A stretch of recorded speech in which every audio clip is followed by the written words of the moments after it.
DA's পাব্লিকেশ্যনৰ দৰ্শকসকলক স্বাগতম জনাইছোঁ। সামগ্ৰিক ঘূৰ্ণীবতাহ আমফানে কেনেকুৱা প্ৰভাৱ পেলাইছে সেয়া দেখুৱাবলৈ যত্ন কৰিছোঁ।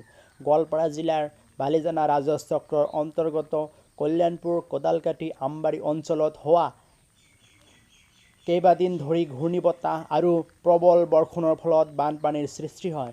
ফলত খেতিয়কসকলৰ পকা চাইনা বড়ো ইৰি আহু ধান আদি পানীৰ তলত বুৰ যায়। পকা শস্যৰ এনেকুৱা অৱস্থা দেখি সকলো খেতিয়কে মূৰে কপালত হাত দি হয়ৰাণ হৈ পৰিছে। ইফালে ঘৰৰ পুখুৰীৰ আদি প্লাবিত হোৱাৰ ফলতো মাছবোৰো ওলাই যায়। এনে প্ৰাকৃতিক দুৰ্যোগৰ সময়ত সমগ্ৰ কৃষক আৰু সচেতন মহলে উপযুক্ত ক্ষতিপূৰণ, ৰেচন, সাহায্য, পশুখাদ্য আদি প্ৰদান কৰিবলৈ চৰকাৰক বিনম্ৰভাৱে আহ্বান জনাইছে।